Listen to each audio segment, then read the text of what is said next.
Bonjour à tous, aujourd'hui on va suivre un tutoriel pour remplacer le haut-parleur externe sur l'iPhone 10. Donc le haut-parleur externe, c'est notamment ce qui sert à écouter la musique sur l'iPhone 10. Il y a deux haut-parleurs externes.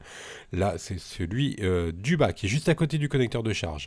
Pour réaliser cette réparation, vous aurez besoin bien sûr de la pièce détachée. Elle est livrée avec le patron d'aide au montage pour vous aider à suivre le tutoriel. N'oubliez pas également de commander le kit d'outils spécial iPhone 10. Il est en vente sur notre site internet à partir de 7,90 €. Kit d'outils que vous retrouvez également dans la version pack prêt à réparer qui comprend en plus du kit d'outils, le joint d'étanchéité, le patron version adhésif et également l'outil opener pour vous aider à ouvrir l'iPhone. En commandant cette pièce sur notre site, vous bénéficiez d'une assistance technique gratuite par chat, par téléphone et par email et vous bénéficiez également de 10% de remise. Avec le code YouTube, c'est une réparation qui est assez facile, la difficulté est notée 2 sur 5, il faut compter environ 30 minutes pour remplacer le haut-parleur externe sur l'iPhone 10.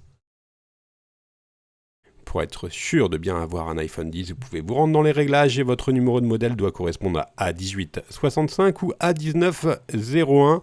On va commencer tout de suite la réparation. Bien sûr, comme avant chaque réparation, il faut éteindre le téléphone. En l'occurrence, pour l'iPhone 10, il faut appuyer sur le bouton volume moins et le bouton power.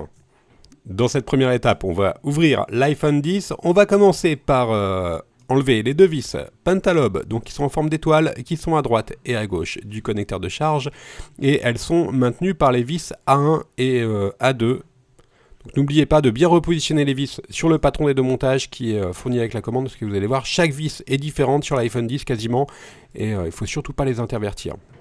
Donc utilisez bien le patron d'aide au montage.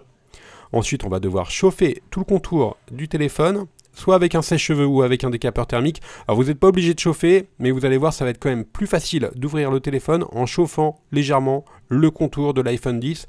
Et même si l'ouverture de l'iPhone 10 est assez facile, elle est plus facile que sur la série D6, D7 et D8, on insiste particulièrement sur le coin inférieur gauche, et une fois qu'on a fini de chauffer, on va placer la ventouse sur l'écran. On va tirer sur la ventouse pour créer un jour entre la vitre et le châssis, et dès qu'on a créé un jour entre la vitre et le châssis, on va insérer le médiator en métal. Alors voilà, le médiator en métal, c'est juste pour créer un point d'insertion. Une fois qu'on a créé le point d'insertion, on utilise les médiators en plastique. Voilà, on enlève le médiator en métal. Si vous avez commandé le pack prêt à réparer, vous pouvez utiliser pour créer l'insertion l'outil Opener. Maintenant, on n'a plus qu'à utiliser nos médiators et on va faire tout le contour de l'iPhone avec les médiators. On va commencer par le côté gauche, le côté droite, on va le faire après. Il y a juste un petit point à noter sur le côté droit. Donc là, on s'intéresse à la partie basse de l'écran. On a fait le côté gauche. Sur la partie droite, vous ferez attention au milieu du téléphone. Vous avez les nappes de l'écran qui sont juste derrière, donc il ne faut surtout pas rentrer les médiators trop loin derrière la vitre pour ne pas abîmer les nappes de l'écran. Voilà, c'est à ce niveau-là. On enlève le médiator, de toute façon vous le sentez avec le médiator, mais surtout n'insistez pas à ce niveau-là. Maintenant on n'a plus qu'à faire de même sur la partie haute du téléphone. On utilise toujours les médiators en plastique. Et comme ça on a pu en fait couper le joint d'étanchéité qui maintenait l'écran, et on bascule le téléphone de la gauche vers la droite. Alors faites attention, parce que l'écran il est toujours relié avec les nappes, et on est obligé de le faire chevaucher, voilà, pour le maintenir sur le téléphone. Vous voyez, l'écran il se chevauche sur la partie châssis. Maintenant on va déconnecter l'écran. Alors pour déconnecter l'écran, on va utiliser le tournevis Triwing et on va enlever toutes les vis de B1 à B5, et vous ferez particulièrement attention aux vis qui sont notées B2 et B4. Elles sont plus longues que les autres, donc surtout lors du remontage, vous ferez attention à bien repositionner ces vis au bon endroit, parce que vous avez la carte mère qui est juste en dessous. Donc c'est important de bien repositionner les vis sur le patron d'aide au montage pour ne pas les mélanger. Une fois qu'on a enlevé ces 5 vis, on n'a plus qu'à retirer la plaquette qui est notée dièse 1, qui donne un accès à toutes les nappes, et on va déconnecter maintenant la nappe de la batterie en premier pour travailler en toute sécurité. Voilà pour la nappe de la batterie. Et ensuite, il ne nous reste plus qu'à déconnecter 3 nappes. Donc les nappes de l'écran, en commençant par la nappe du tactile, de l'OLED, et enfin la nappe de l'écouteur de l'oreille qui fait également office de haut-parleur. Voilà, on les a déconnectés avec un levier en nylon. On va mettre l'écran de côté et on va s'intéresser à la partie basse. On va tout simplement maintenant retirer le haut-parleur externe. On va enlever toutes les vis de E1 à E7. Attention, les vis E1 à E4 avec le tournevis Triwing et E5 à E7 avec le tournevis cruciforme. Là, on commence avec le tournevis à empreinte Triwing. A noter qu'on aurait pu garder l'écran, mais vraiment pour une question de facilité de démontage, on a préféré l'enlever. On a enlevé donc toutes les vis, on va simplement faire basculer la plaquette métallique pour pouvoir déconnecter celle-ci. La plaquette métallique qui fait office d'antenne, elle est notée DS4 sur le patron d'aide au montage. Le connecteur était juste en dessous du Taptic Engine et maintenant on va démonter le Taptic Engine, donc c'est le vibreur en fait. La vis F2 à gauche avec le tournevis cruciforme et la vis F1 à droite avec le tournevis Triwing. Maintenant on va enlever l'élément métallique qui est noté DS5. On va désengager le Taptic Engine et ensuite on va simplement déconnecter le haut-parleur.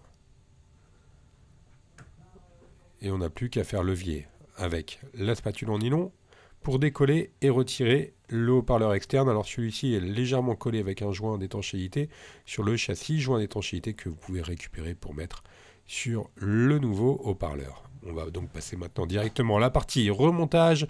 On a juste à repositionner notre haut-parleur qui est noté dièse 8 et on va le reconnecter. Je fais un petit aparté sur les haut-parleurs. Vous avez deux haut-parleurs qui sont utilisés sur l'iPhone 8. Il y a celui-ci, c'est le principal, et il y en a un autre qui est en fait l'écouteur de l'oreille également qui vous sert à entendre vos correspondants. Il fait également office de haut-parleur. Depuis la série des 7, il y a deux haut-parleurs sur les iPhones. On va remettre donc l'élément dièse 4 en commençant par le clipser.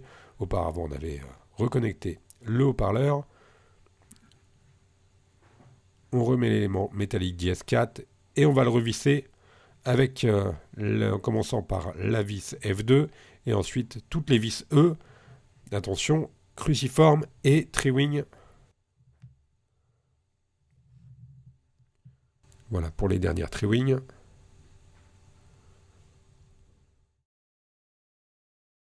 Maintenant, on va s'intéresser aux joints du téléphone.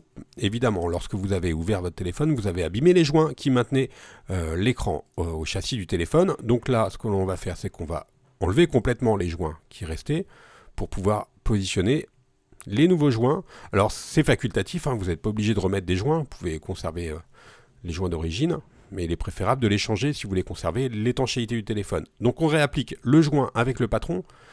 Il est présent dans le pack pré-réparé, ou sinon il est en option, le joint. Une fois qu'on a correctement repositionné les joints, on n'a plus qu'à reconnecter notre écran. Alors on va faire chevaucher légèrement l'écran sur la partie châssis du téléphone pour pouvoir le positionner correctement, pour pouvoir positionner correctement les nappes où on maintient l'écran de façon verticale. Là, nous on a choisi de le maintenir de façon verticale. On reconnecte donc les trois nappes de l'écran. Voilà pour les trois nappes. Et ensuite, on va faire donc chevaucher le téléphone pour pouvoir finaliser la reconnexion de la nappe. La dernière, c'était la batterie. Et maintenant, on n'a plus qu'à remettre la plaquette qui maintient toutes les nappes. Donc c'est la plaquette qui est notée dièse 1 sur le patron d'aide au montage et qui est maintenue par les vis qui sont notées de B1 à B5. Ce sont des vis Triwing.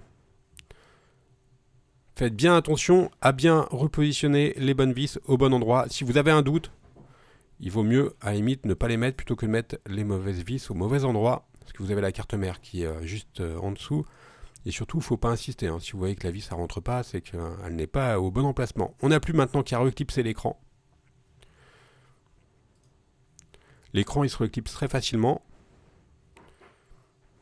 Voilà, on appuie sur les côtés.